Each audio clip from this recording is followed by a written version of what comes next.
L'évangile du lundi de la 4e semaine du temps de Carême nous parle de la guérison du fils du centurion, dont son dernier intercède pour sa guérison. Le centurion reste pour nous un modèle de foi, d'humilité et de confiance dans le Seigneur. La prière du centurion est pour nous exemplaire.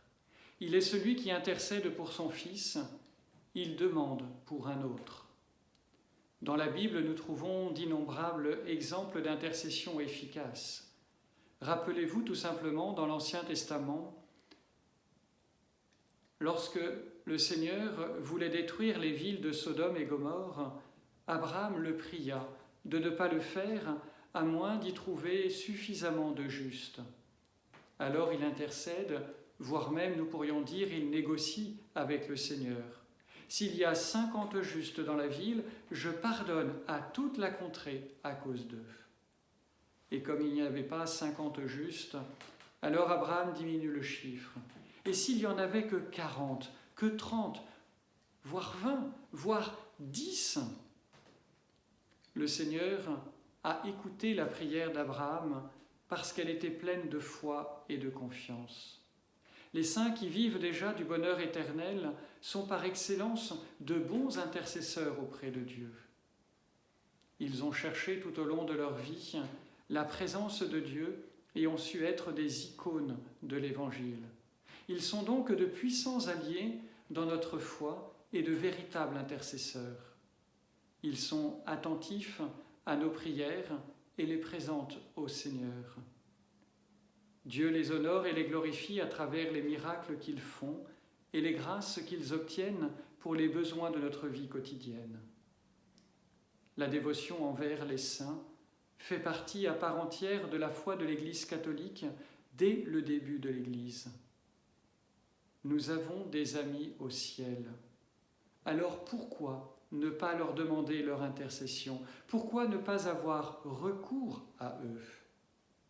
Ils nous prêtent de grands services dans la vie quotidienne, pour vaincre les efforts, pour être plus généreux dans l'apostolat, pour être plus généreux dans le don pour les autres. Chacun de nous, nous avons un saint patron.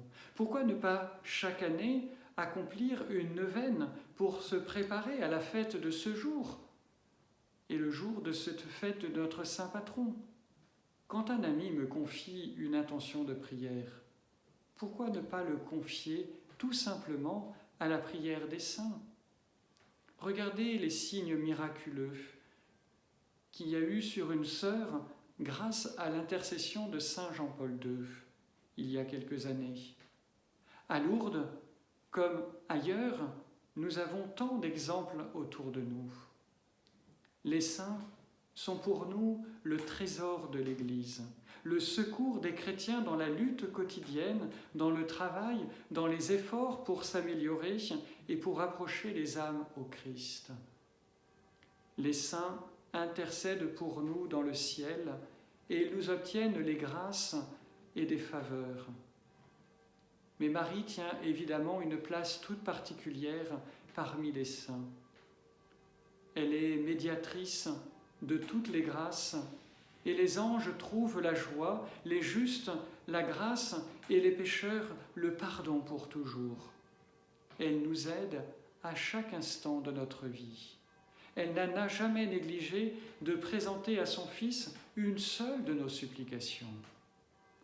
C'est bien pour cela qu'après avoir chanté les merveilles du Seigneur et avoir célébré la messe, je finis toujours, voire très souvent, par une intercession mariale.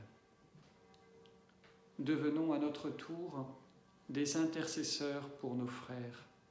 À l'exemple du centurion de l'Évangile, portons nos frères dans la prière. N'hésitons pas à demander des messes, à offrir des neuvaines pour nos frères, pour les porter à la gloire et à la louange du Seigneur. Si le centurion l'a fait, c'est qu'il avait confiance en Dieu. Qui plus est, grâce à sa foi et à sa confiance, eh bien l'Écriture nous dit « tous les gens de sa maison crurent ».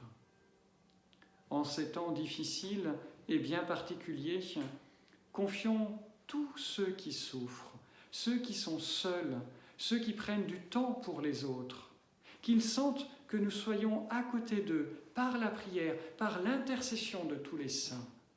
Confions-les à la prière d'intercession de tous nos saints et en particulier des saints de notre diocèse. Je vous souhaite une bonne journée à vous, que le Seigneur vous bénisse et gardons confiance en Dieu, car il est notre roc. Amen.